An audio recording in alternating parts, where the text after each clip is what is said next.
Good afternoon or morning or evening whenever you're watching this, mathematicians. This is Ms. Backfish, and I am just finished grading a Unit 2 test for my Math 1111 college algebra class, and in doing so I have been inspired to make some clarification on what interval notation is, and specifically how to write things in interval notation and how not to write things in interval notation, because it seems like some of the finer points are lost on some of us. So I just want to make sure that I can help with that and give any clarity that I can.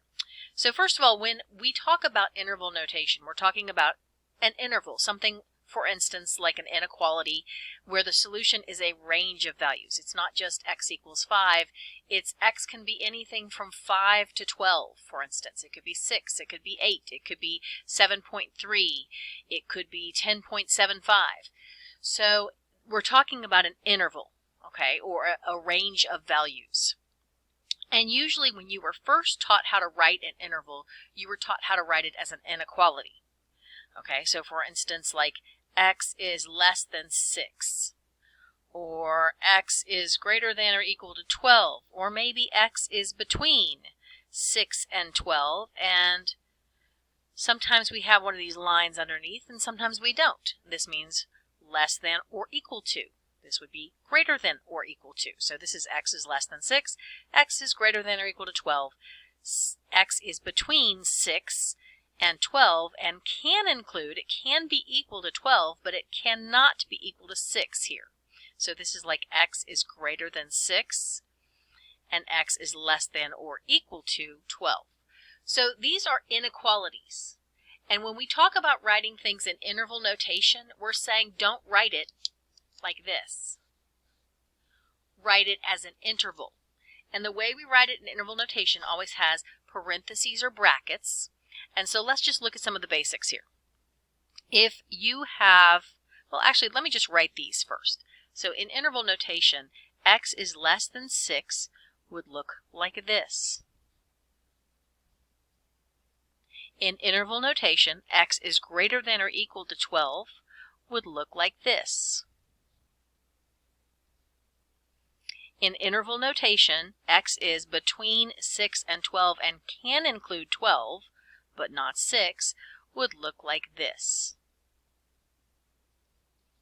Okay, so let's talk about what we're seeing here. You're seeing two numbers, or a number and a symbol. You might see an infinity symbol or negative infinity, separated by a comma. Okay, so sometimes what's confusing about this to some folks is this looks a lot like an ordered pair. It looks like a lot like a point that we might graph on a grid. Like, you know, for instance, if I draw and I say this is the point 2, 3. That is an ordered pair, telling me go 2 over to the x value is 2, and the y value is 3, 2 to the right, up 3. This is not that. These are not ordered pairs. These are talking about the smallest to the largest numbers that are in my interval, the smallest to the largest possible values. Okay, so that's the first thing to think of, is get out of your head this. When you're looking for interval notation, you're looking at interval notation. That is not what we are doing. We're not saying this is an x and this is a y. We're saying whatever value we're using, whatever variable we're using, it could be x, could be y, it could be a, could be q, anything.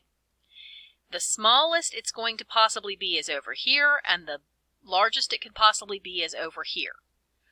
So that's the first thing we need to know about interval notation, is it always starts with the smaller on the left and has the larger on the right. It's always smallest to largest.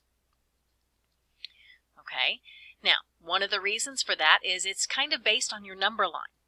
And that's how a number line works. Number line, your smaller values are over here, and your larger values would be to the right. Like if I were to graph 2 points 3 and 8 on the number line. 8 would go to the right of 3 because 8 is larger than 3. 3 goes to the left of 8 because 3 is less than 8. Okay, so same thing applies. You will always, when you write interval notation, whatever you write before the comma has to be smaller than whatever you write after the comma. Okay, now the next thing to think about with that means if it's can be any number smaller than 6, this can go all the way down to negative infinity. It could be negative 5,072, and it is true that that's less than 6.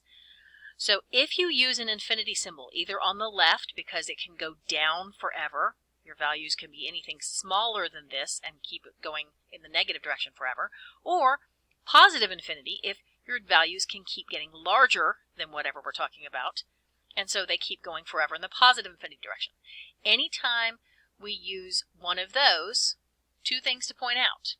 If we have to go smaller on the left and larger on the right, then the only place you would ever see a negative infinity is on the left, because a negative infinity represents the lowest value something can have.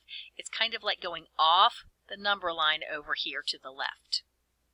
So there cannot be anything smaller than negative infinity. So if you do need to use negative infinity, it will be on the left. Likewise, if you do need to use positive infinity, it will always be on the right, because on the number line, right, and it looks like my screen might be frozen. I don't know if the video will be. I hope not. Okay, so anytime we use positive infinity, it's larger than anything else we could talk about. So it has to be the larger value. So if you do talk about positive infinity, then it's going to be on the right-hand side. Okay? You will never ever see something like this. That would absolutely be wrong, because this implies that positive infinity is less than 3. No, positive infinity is greater than everything else, so we could never write that. Same thing goes with something like this. You cannot ever have a negative infinity on the right-hand side, because that says 4 is the smaller and negative infinity is larger than 4? No, it's not. Okay, so you will never see a negative infinity or a positive infinity written any place but negative on the left, positive on the right. And that's if you need them.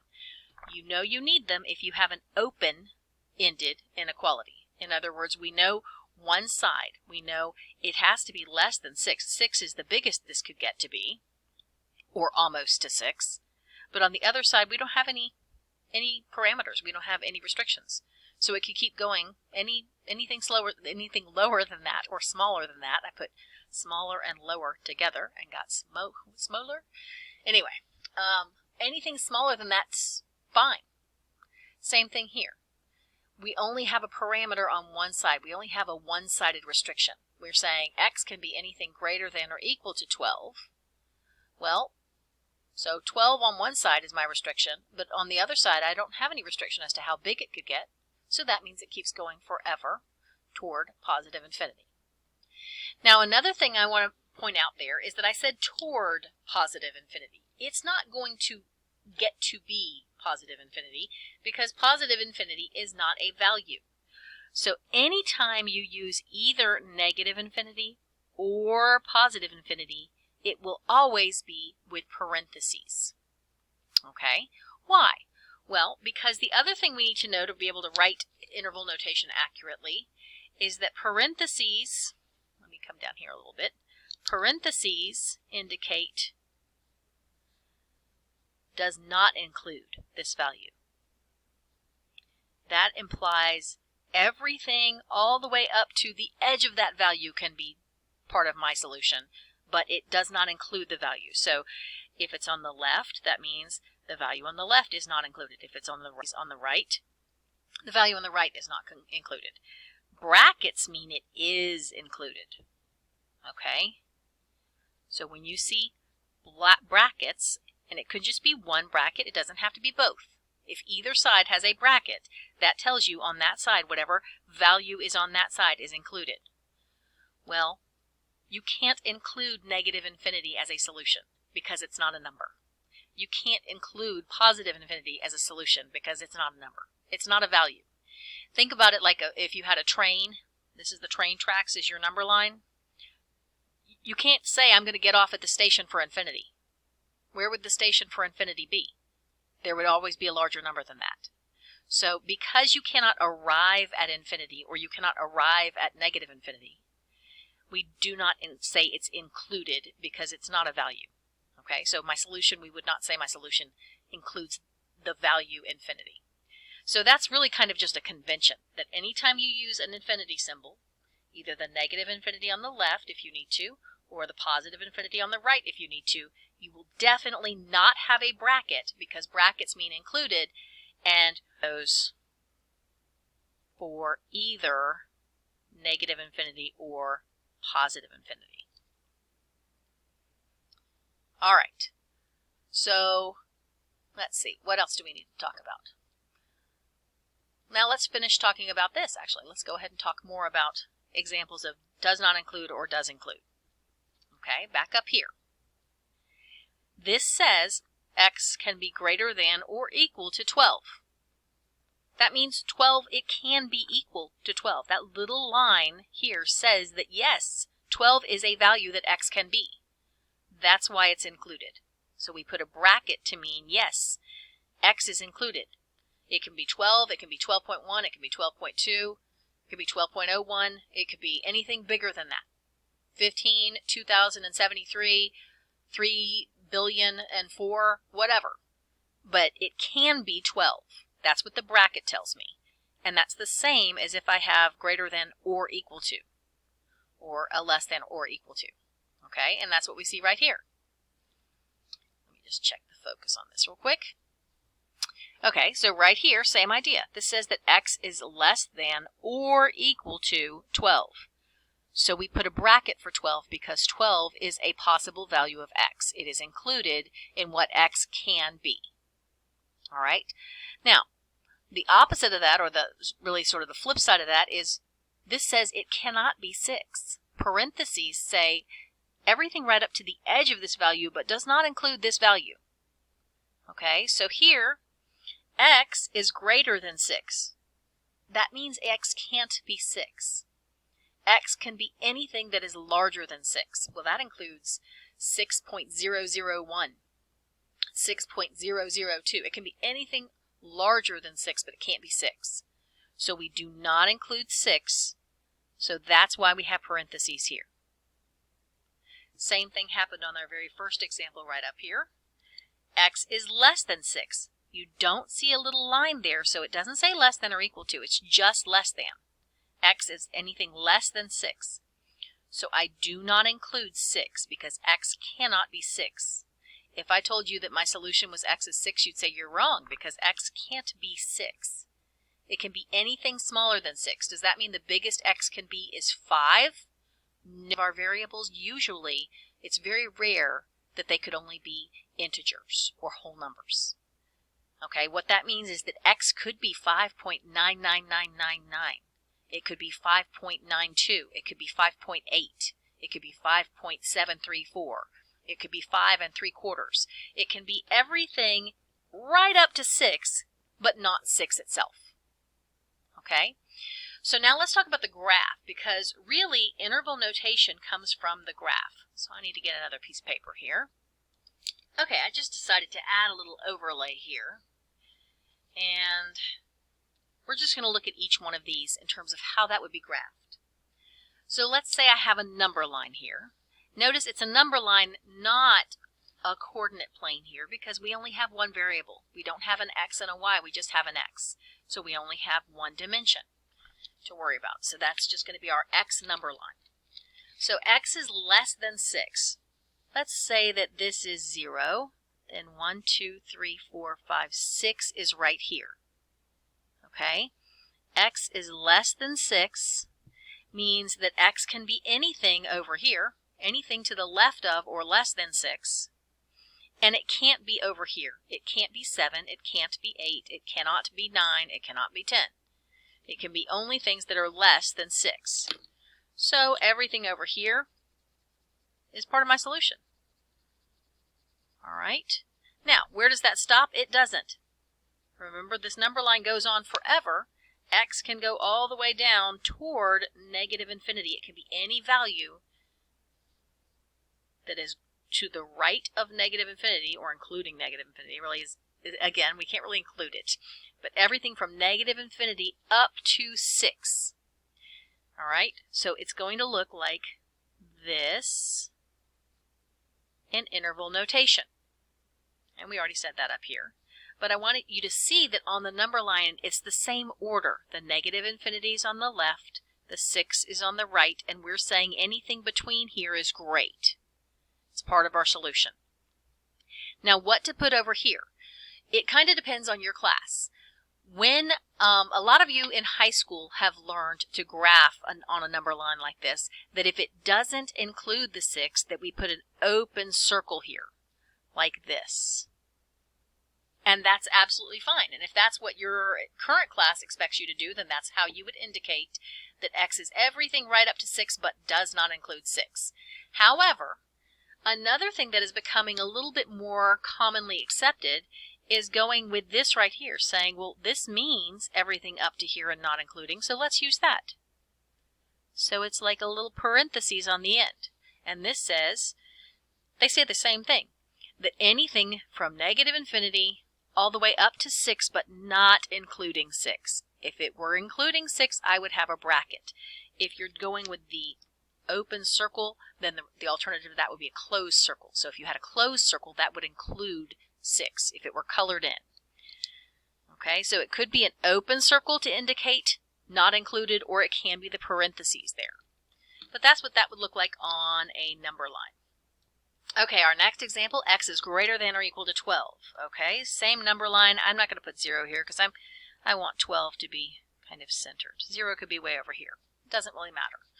So X can be anything greater than, but also it can be equal to 12. So that's to the right.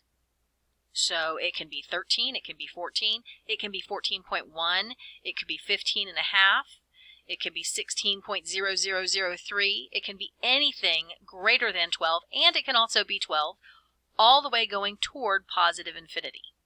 So we would shade, or we could draw our on the number line, either way. Anything in this region qualifies. And over here, we could write a colored in circle. That's one way to show it does include 12, is to have a colored in dot there, because that's how we show that a point is included on a graph. Or we can do that bracket.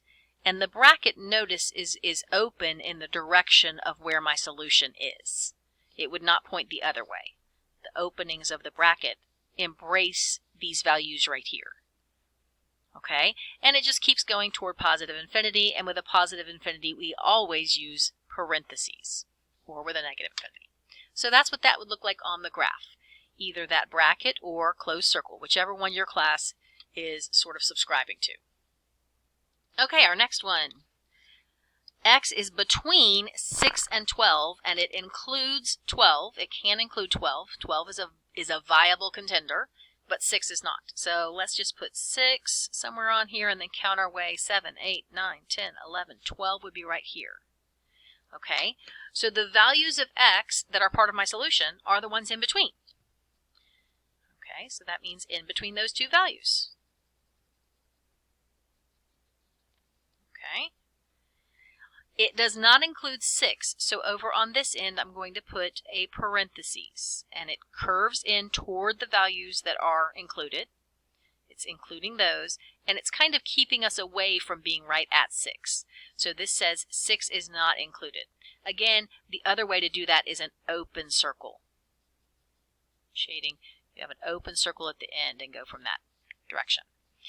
And then on the other side, 12 is included, so we will put a bracket to show that 12 can be a value. And in the old way of doing that, that would be a colored in circle. So it could look like this on your number line or like I've drawn. Either way is an accurate way to show that X includes all the values between 6 and 12, including 12, but not including 6. Sometimes we use the word inclusive for that. So that's everything from 6 to 12. You got to be careful since it's included on one side. If you say inclusive, that kind of implies they're both included, so be careful about that. Don't forget, this does not mean X can be 7, 8, 9, 10, and 11. It means any of those values, 6.2, 6.7, 7.1, any fraction that equals any of these values in between here. Okay? It could be 11.98. It can be 12. It could be 6.00001. It cannot be 6. All right, let's look at it a little differently here. Okay, so I've given you some number line graphs here, 4 of them, and what I'm asking you to do is go ahead and think about how you could express those intervals, those ranges of values, or those solution sets in interval notation. Now, if you want to, you're welcome to think of them first in terms of inequalities and then translate to interval notation, or you can go straight to interval notation. I kind of think interval notation fits the graph a little bit better, so it kind of makes more sense for me. But go ahead and look at those and see what you think. Hit pause maybe so that you have a chance to go ahead and try them, and then come back when you are ready to see your answers. All right, here we go. This one says we're going from 2 to 6. Anything between 2 and 6 works for my x. Okay. The lowest it could be is anything just barely bigger than 2. It cannot be 2. 2 is not included here. But we'll use 2 with parentheses to indicate that. So we're going to say 2, comma, that's the smaller value. And notice we always said smaller first, smaller on the left, larger on the right. And that's exactly how number lines work. So that's exactly why we do that.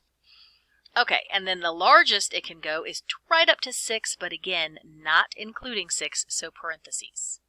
What would that look like in the old days of writing that in inequality? That would be this. All right, the next one. It looks like we have a bracket, which means this value is included, and that's 0, 1, 2. So 2 is included, and we're shading to the right of that. So 2 is the smallest, so it's on the left. 2 with a bracket, and then I can keep going forever to the right from there. So that means I'm headed toward positive infinity. So I write positive infinity, and infinity symbols always have a parentheses, not a bracket. So that's how I would write that one.